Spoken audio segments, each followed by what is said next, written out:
Ассалаумалейкум баршаңызға. Бүгін осындай бауырсақ тәріздес пышки дайындаймыз. Бұл тағам әмбебап қамырдан дайындалады, яғни универсальный қамырдан жасаймыз. Ол үшін ең алдымен ыдысымызға салқын майлылығы жоғары айран, менің жағдайымда 50-50, яғни ряженка қосылған. Соның үстінен бір қасық сода саламыз. Содан кейін тұз қосып, осылай жақсылап араластырып аламыз. Видеода мен төменде жазылған рецепттің жарты порциясымен дайындаудамын.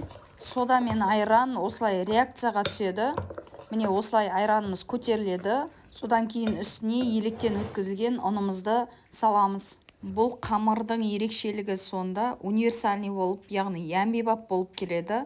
Бұл қамырдан сіз беляши, чебуреки, чуду, хинкал, сосиски в тесте, сонымен қоса пирожки, пышки, пицца дайындасаңыз да болады. Осылардың барлығын осы универсальный қамырдан жасасаңыз болады. Көп уақытыңызды алмайды, өте тиімді. Барлық ұнды осылай салып, енді қолымызбен араластырамыз, яғни қамырымызды қолмен илейміз. Қамырымызды жұмсақ етіп илейміз, тығыз болмағаны дұрыс.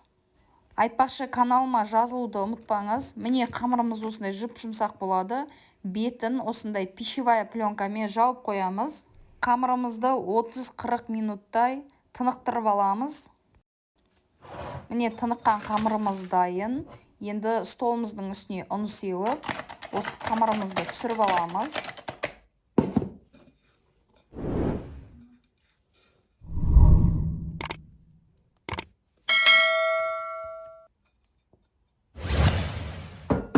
Қамырды екі бөлікке бөліп аламыз, яғни екі жайма жаямыз біз.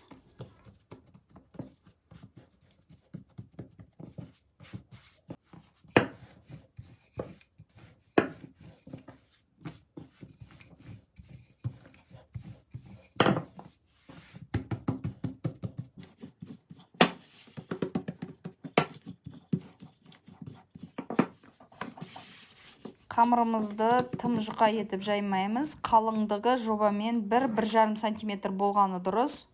Міне өзімізге ұнаған осындай формада кесеміз.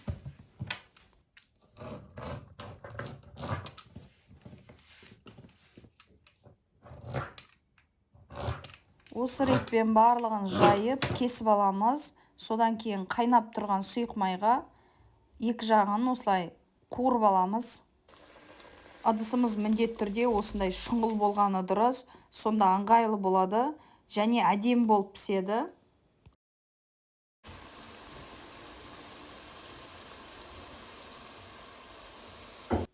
Бір жағы піскеннен кейін екінші жағын осылай вилканың көмегімен аударамыз. Сонымен қоса каналыма тіркелуді ұмытпаңыз. Менің каналымнан түрлі тәттілердің, десерттердің рецепттерін көрсеңіз болады.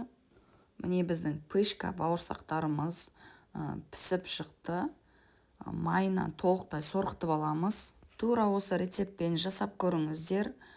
Тез дайындалады. Ең бастысы өте дәмді. Барлықтарыңыз ас болсын.